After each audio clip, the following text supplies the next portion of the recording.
네, 저희가 극장 측으로부터는 진행할 때 마스크 벗어도 된다고 말씀드려서요. 마스크 벗고 시작하도록 하겠습니다. 네. 우선 감독님과 강기루 배우님 간단한 인사 말씀 듣고 시작하도록 하겠습니다. 감독님부터 부탁드립니다. 네, 안녕하세요. 저 영화 초록밤을 연출한 윤서진이라고 합니다. 반갑습니다.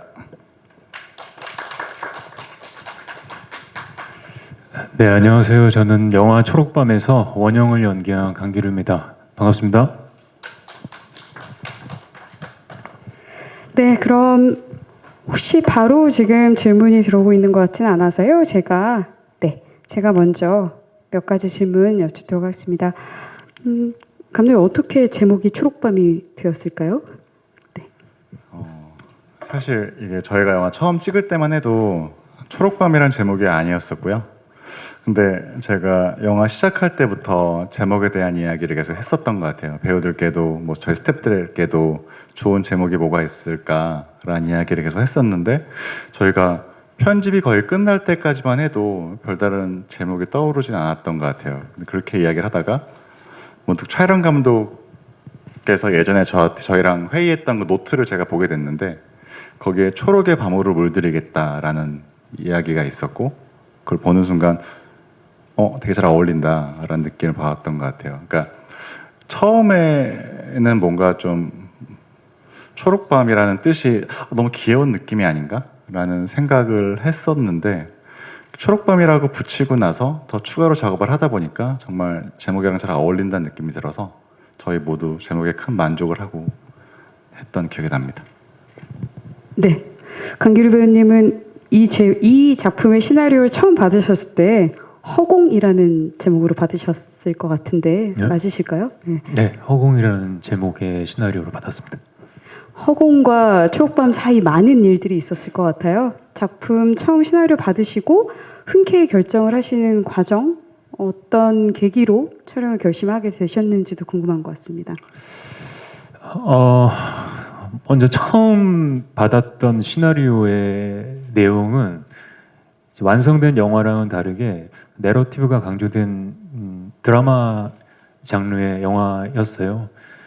네, 글도 당연히 저에게 너무나 취향이었기 때문에 감독님을 만났으면 좋겠다고 생각하고 첫 만남의 자리로 나갔지만 이 작품을 선택한 결정적인 이유는 글도 그리지만 감독님을 만나서 대화를 두세 시간 하는 동안 참 사람이 좋다 이런 생각이 들어서 정말 이런저런 얘기들을 많이 했거든요. 글은 되게 우울하고 무거웠지만 만나보니 윤서진이라는 감독은 그래도 글보다는 조금 따뜻한 가정에서 자란 것 같은 그런 느낌이었고 그런 감독에게서 이런 표현들은 어떻게 이제 구현이 될까 또 감독님이 또 원하는 이미지들이 되게 구체적이셨어요. 그런 것들이 영화로 만들어지는 것도 궁금했고 그래서 감독님에 대한 첫인상이 좋아서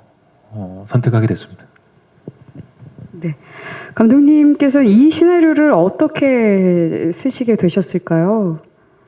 네, 98년, 97년 막 이럴 때까지 올라간다고 제가 알고 있습니다. 그러니까 사실 이게 처음에 시작은 한 5, 6년 전에 제가 우연히 가족이랑 여행을 가게 되면서 되게 이상하더라고요. 그러니까 여전히 저는 그때만 해도 영화 감독 지망생으로 돈을 벌지 못했고 여전히 어딜 가서 아버지가 결제를 하시고 여전히 아버지가 운전도 하시고 그 상황에서 되게 이게 이상하다는 생각이 들었던 것 같아요.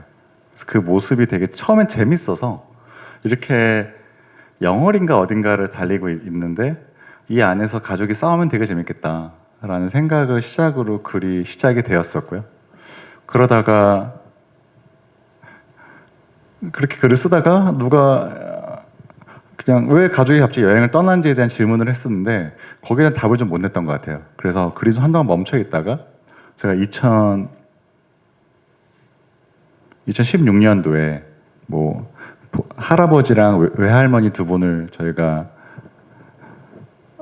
상을 치르고 되게 그 두 장례식을 겪으면서 굉장히 애도와 속물적인 무언가를 제가 보면서 이상한 느낌이 들었던 것 같아요. 그래서 가족이 할아버지가 돌아가신 집을 정리하러 내려가면서 영화를 하면 되겠구나라는 생각이 들었었고, 그러면서 그 가족들에 대해서 좀 생각을 했던 것 같아요. IMF와 2008년도 미국발 경제 위기를 겪은 세대로서 부모님들이 힘들어하시는 모습을 옆에서 많이 봤거든요.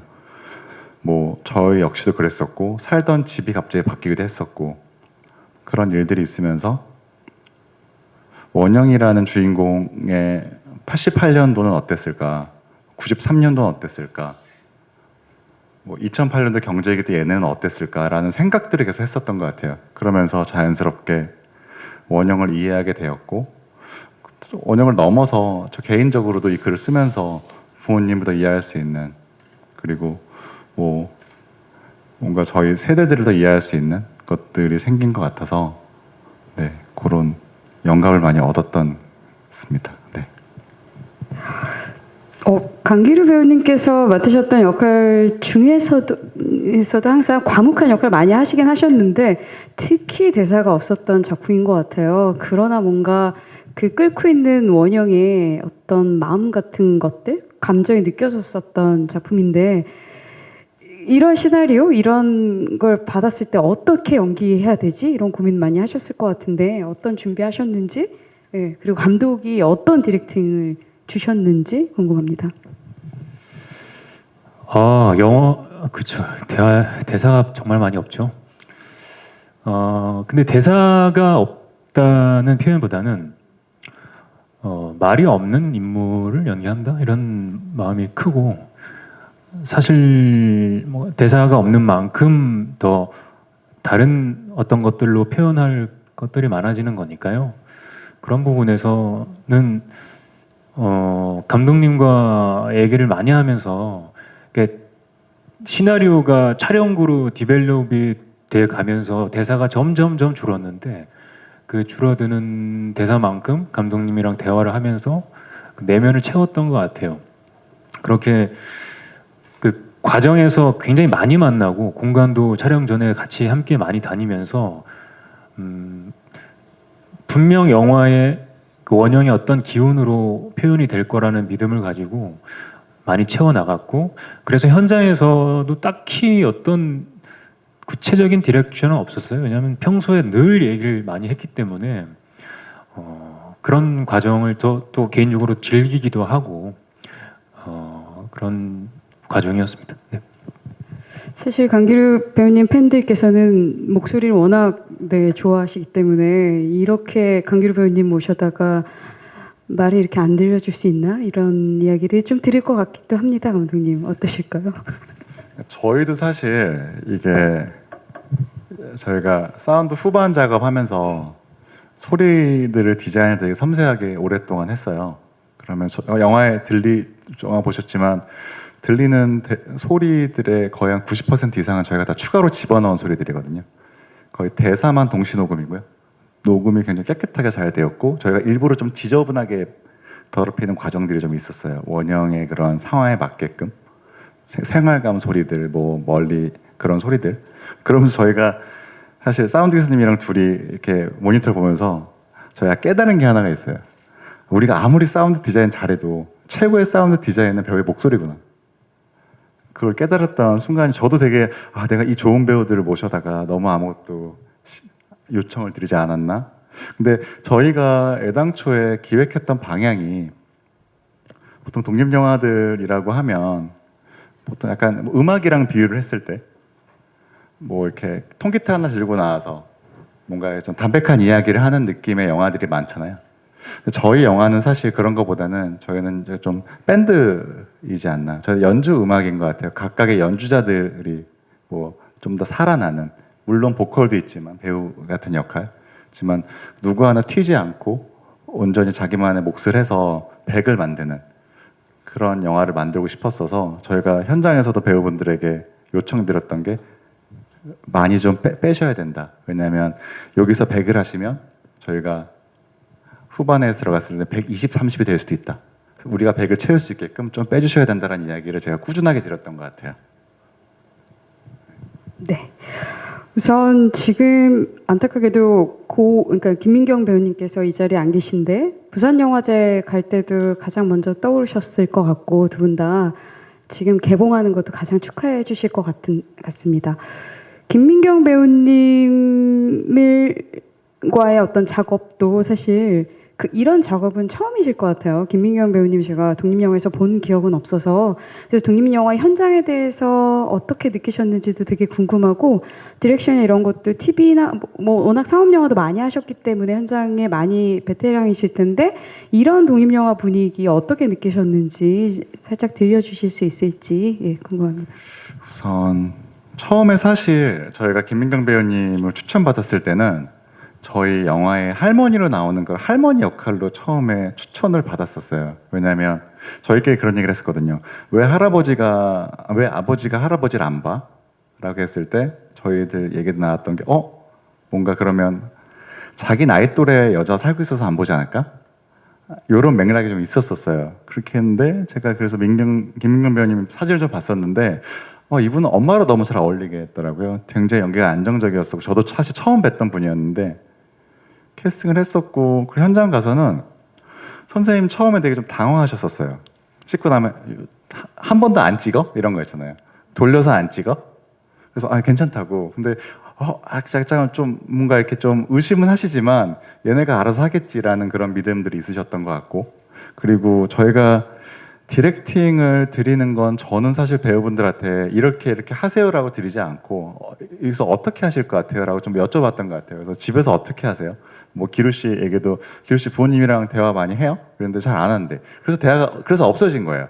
그러니까 저희가 오해가 많이 저도 마찬가지거든요. 부모님이랑 그렇게 대화를 막 하지 않고 그래서 정말 이런 것들이 저희가 좀 고증을 좀 저희끼리 받은 거죠. 나는 그렇게 안 하는데 우리 이렇게 안 하지 않아? 근데 그런 아이디어들을 참 많이 주셨었던 것 같아요. 그러면서도 저희 현장에서 기다리고 이런 시간들이 많음에도 불구하고 정말 너무 아들처럼 너무 엄마처럼 모두 저희를 해주셔서 저희가 사실 아직도 생각이 많이 나고 전 여전히 좀 믿겨지지가 않아요. 저희가 지난주인가 저희 둘이 민경 배우님을 뵈러 한번 다녀왔거든요. 그래서 거기 선생님 앞에 앉아가지고 30-40분 오랫동안 앉아가지고 도란도란 이야기하면서 뭐 그런 얘기를 했었었는데 참 너무 아쉬운 생각밖에 들지는 않습니다. 네. 그리고 또 오늘 참 저희가 오늘 모시고 싶었는데 저희 스케줄이 안 맞아가지고 이태원 배우님을 못 모셨습니다. 오늘 되게 중요한 어떤 연극제 심사가 있으셔가지고 이태원 배우님도 사실 스크린 연기가 처음이잖아요. 예. 어떠셨는지 궁금하고 강기루 배우님께서도 연극 무대에서 활동하시다가 영화 연기로 하실 때 그 어떤 비슷한 느낌이 있으셨을 것 같은데 현장에서 그 선배님들, 베테랑 선배님들이랑 연기했던 느낌들 어떠셨는지 좀 들려주시면 좋을 것 같아요. 이태원 배우님은 연극 무대에서 굉장히 오랫동안 계셨던 분이셔서 저희가 이렇게 빼달라는 요청을 드리는 걸 굉장히 좀 힘들어 하셨었어요. 왜냐하면 연극 배우분들은 무대에서 100을 채우지 못하면 에러라고 인식을 하시는 분들이시기 때문에 근데 저희 영화에서는 그런 것들을 최대한 좀 요청을 드렸던 거를 처음엔 되게 적응 못해 하셨었는데 영화 후반부쯤에 저한테 그러시더라고요. 자기가 오랫동안 학생들을 가르치다 얼마 전에 퇴임을 했는데 이걸 미리 알았다면 너무 좋았을 것 같다. 그러면서 되게 아쉬워하셨던 기억이 있었고 자기가 뭐 이런 얘기를 더 해줄 수 있었을 텐데 라는 이야기 해주시면서 처음이셨지만 굉장히 저희들과 적응 되게 잘 해주셨고 금방금방 익숙해지셨던 것 같아요. 네, 이태원 선배님은 본인이 이제 영화 연기가 처음이라고 생각을 계속 가지고 계시면서 마치 신인처럼 늘 현장도 먼저 한 30분에서 1시간 먼저 일찍 오시고 되게 저자세에 되게 배우려는 자세로 현장을 늘 오셨어요. 그 모습에 저도 이제 후배된 그 위치로서 굉장히 그런 모습 되게 보기가 좋았고 또 그럼에도 본인이 좀 아쉽다 하시면서도 되게 훌륭하게 연기를 해내시고 그런 거 보면서도 보면서 역시 그 경력은 또 무시할 수 없구나 이런 생각이 많이 들었고요.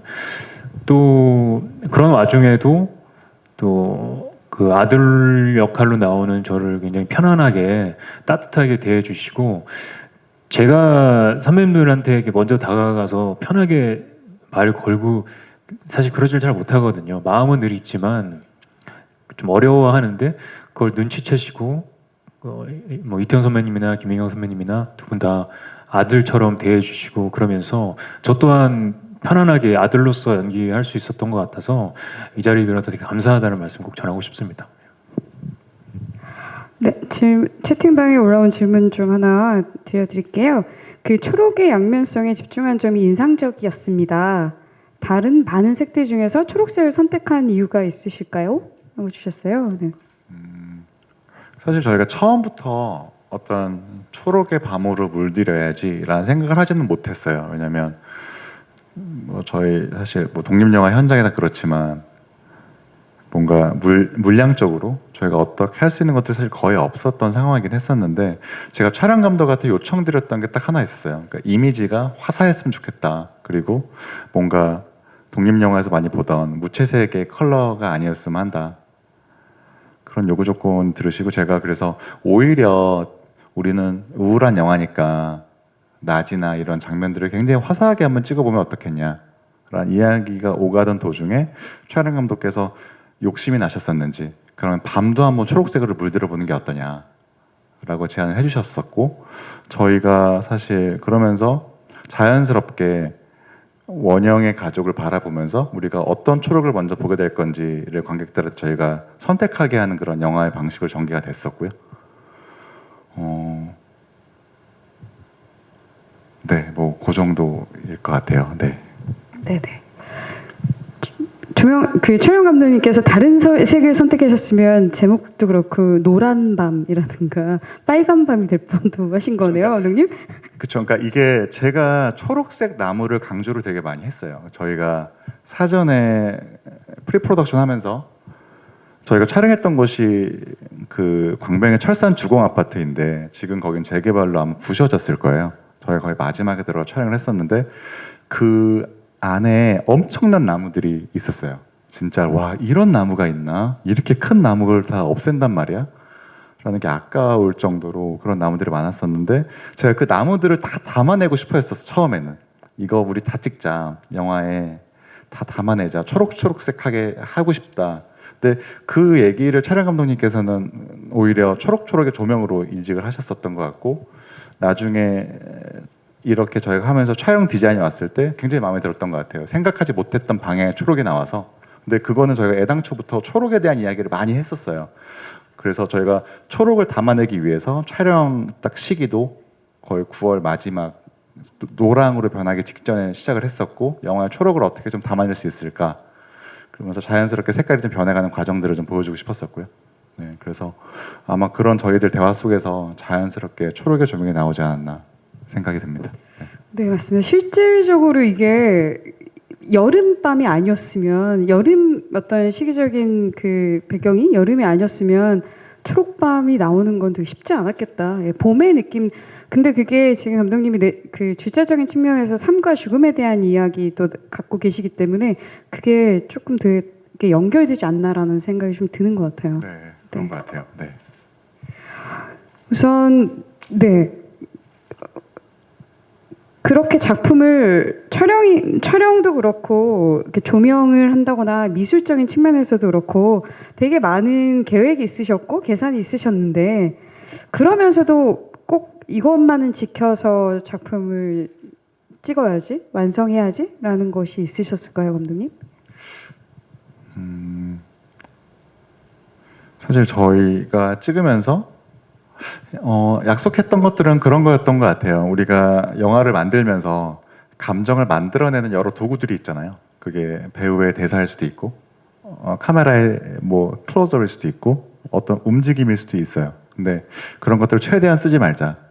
라는 이야기를 많이 나눴었던 것 같아요. 그래서 배우들께도 빼주셔야 된다. 그리고 촬영도 이제 심플하게 했었고 음악 역시도 굉장히 좀 뭔가를 드러내지 않았으면 좋겠다라는 이야기들 많이 들었었고 이게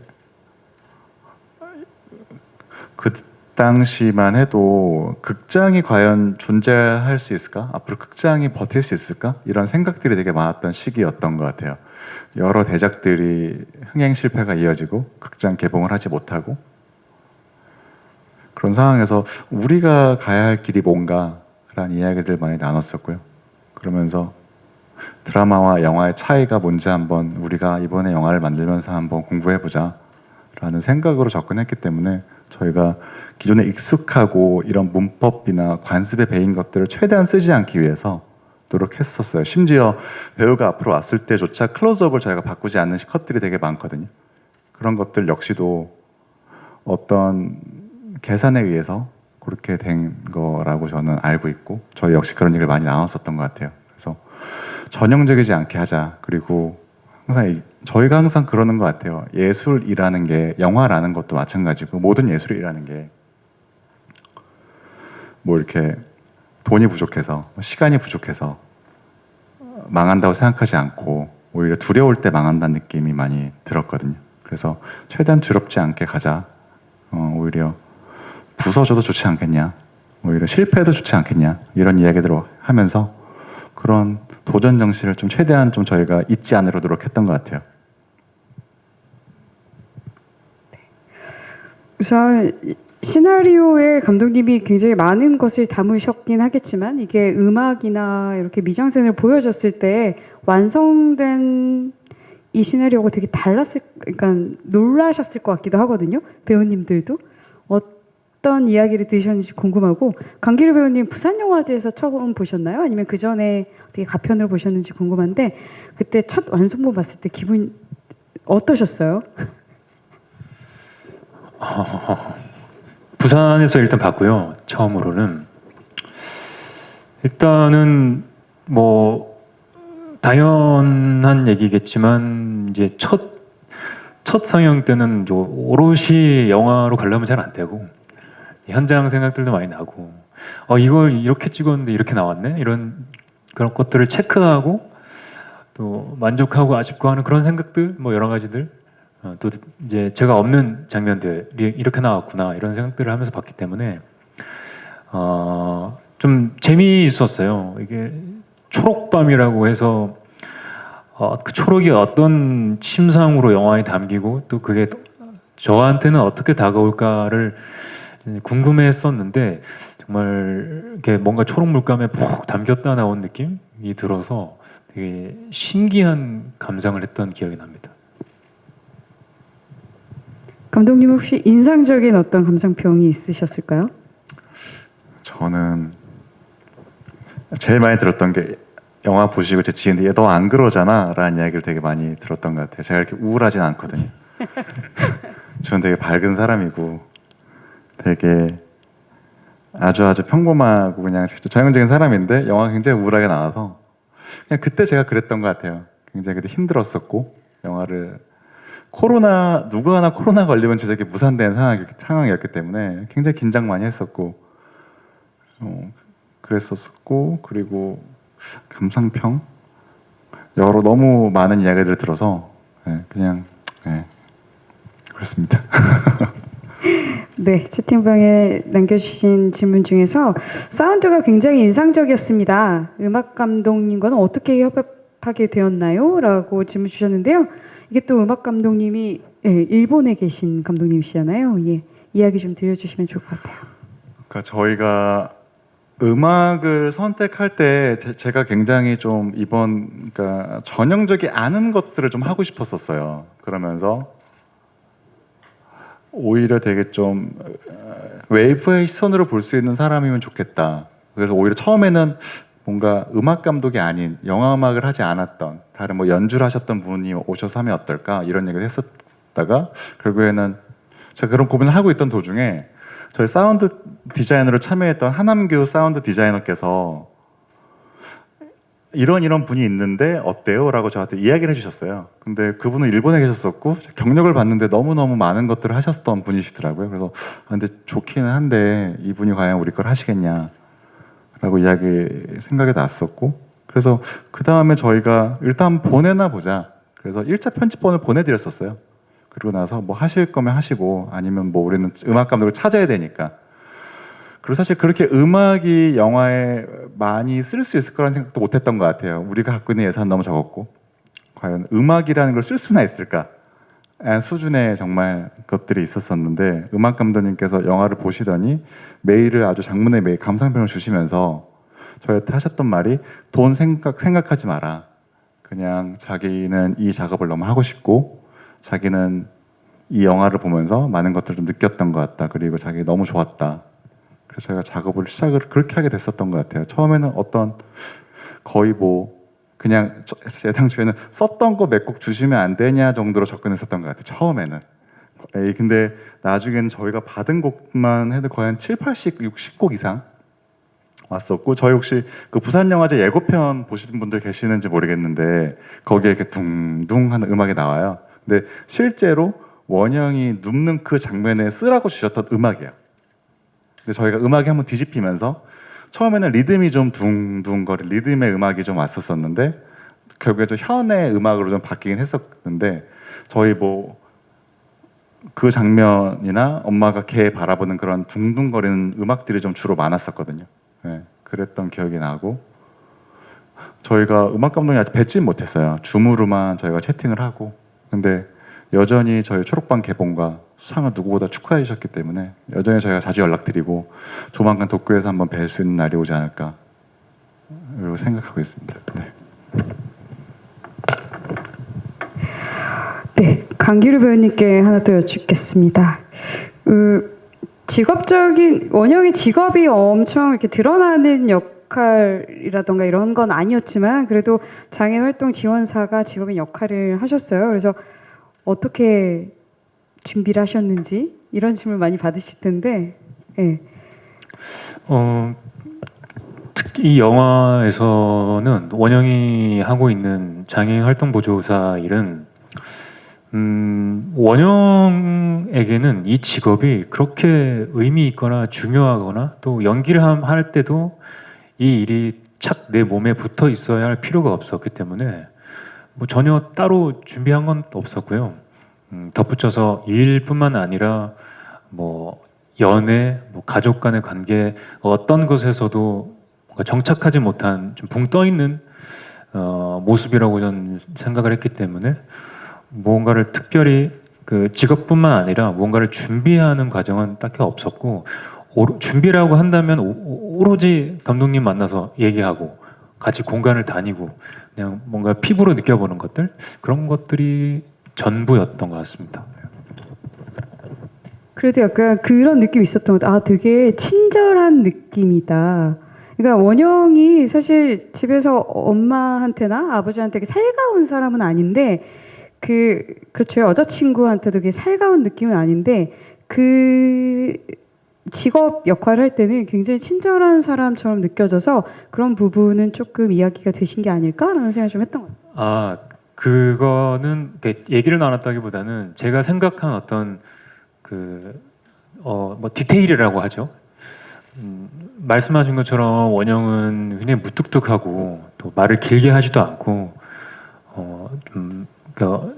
툴툴거리는 식의 어떤 기운을 가진 인물이라면 일을 할 때 하는 말들, 목소리들은 좀 되게 사회적인, 사회에서 하는 그런 모습, 특히나 또 자기가 하고 있는 일이 그 장애인 활동 보조사이다 보니까 좀 자기가 할 수 있는 최선의 어떤 친절함을 보인 건 아닌가, 이렇게 접근을 했던 것 같습니다. 네. 네. 그리고 또 채팅방에 올라온 질문 중에는 또 그 배우님께 여쭐 질문인데요. 원영은 가족들 그리고 여자친구와의 관계에서도 굉장히 관찰자 같다는 생각이 듭니다. 원영을 연기하면서 감독님의 특성이나 혹시 성격을 반영하거나 영향받은 부분이 있을지요?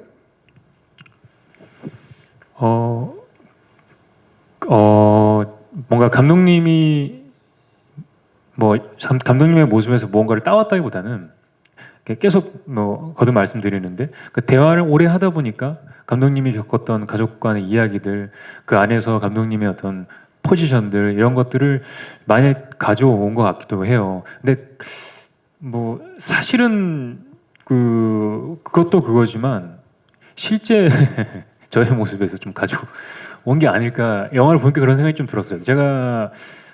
내가 실제 부모님 앞에서 이랬던 것 같은데 싶은 생각이 들 정도로 저도 좀 이게 뭔가 좀 고백이지만 이게 사회에서 만나는 사람과 나누는 대화의 톤과 가족들과 나누는 톤이 좀 많이 다르거든요. 누구나 좀 그렇겠지만 감독님보다는 저의 모습이지 않을까 싶은 생각이 듭니다. 감독님이 뭔가 할 말이 있다는 듯이 마이크를 팍 드셨습니다 지금. 네. 저도 사실 기루 씨랑 되게 비슷한 느낌이었던 것 같아요. 저 보면서 강기루라는 사람은 이런 사람이구나 저걸 느꼈거든요. 영화를 보면서 저는 뭐 원영보다는 기루 씨가 원영이 되기를 바랬었고 그래서 그냥 기루 씨에게도 제가 어떤 걸 요청을 막 이거 해요 저거 해라고 하는 것보다 그냥 이게 우리 아니냐 원영은 나고 당신 아니냐 라는 이야기들 많이 했었기 때문에 제가 이렇게 해주세요 저렇게 해주세요라는 요청을 드리지 않았던 것 같아요. 네.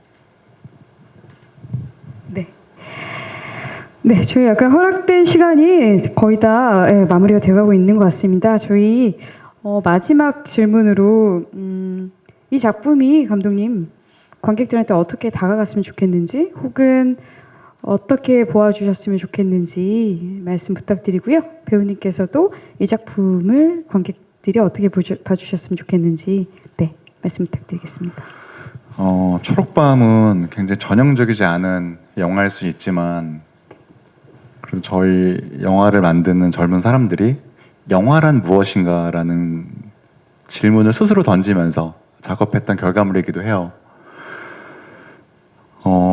언제부턴가 우리가 영화와 드라마의 차이를 구분할 수가 없어졌고 그렇다고 그게 나쁘다고 이야기하는 건 아니에요. 그렇지만 왜 극장에 와야 하나? 우리가 왜 굳이 돈을 주고 영화를 봐야 할까라는 질문을 던졌을 때 이런 거라면 집에서 보기 어렵지 않아? 이런 거라면 OTT에서 안 하지 않아? 이런 감정 드라마에서 못 느끼지 않아? 라는 것들을 저희가 좀 고민 많이 했었던 것 같아요. 그래서 저희가 만들어 놓은 초록의 세계에 극장에 오셔서 한번 이 완벽한 방음과 큰 스크린과 이 훌륭한 사운드 안에서 저희가 만들어 놓은 초록의 세계에 한번 푹 담궜다가 빠져나가셨을 때 드는 그 이상한 감정들 저는 그 감정이 이 영화를 만들었던 목표이고 그게 저희가 추구했던 거여서 그렇게 많이 봐주셨으면 좋겠고 많이 사랑해 주셨으면 좋겠습니다. 네, 감독님 하신 말씀 뭐 다 동의하고 저도 같은 마음으로 영화를 만들었기 때문에요. 덧붙이자면 절대 설명하지 말자는 마음으로 영화를 만들었고 그리고 설명하지는 않지만 뭐 촬영이면 촬영, 미술, 뭐 사운드 여러 면에서 정답은 없지만 보는 사람 이 마음 안에서 무언가가 감정이 발생되기를 유도하도록 그렇게 디자인된 영화를 만들었다고 생각을 합니다. 그래서 개개인마다 다른 감상들을 하실 테고 또 그런 감상들을 서로 공유하는 방식으로 영화를 또 봐주신다면 만든 저희 입장에서도 되게 반가울 것 같고 또 그런 그 만들어진 감정들을 또 같이 공유하고 싶고 그렇습니다. 머리로 말고 마음으로 영화를 봐주셨으면 좋겠고 네 많이들 사랑해 주셨으면 고맙겠습니다. 고맙습니다. 네, 그러면 이것으로 저희 질의응답 시간을 마치도록 하겠습니다.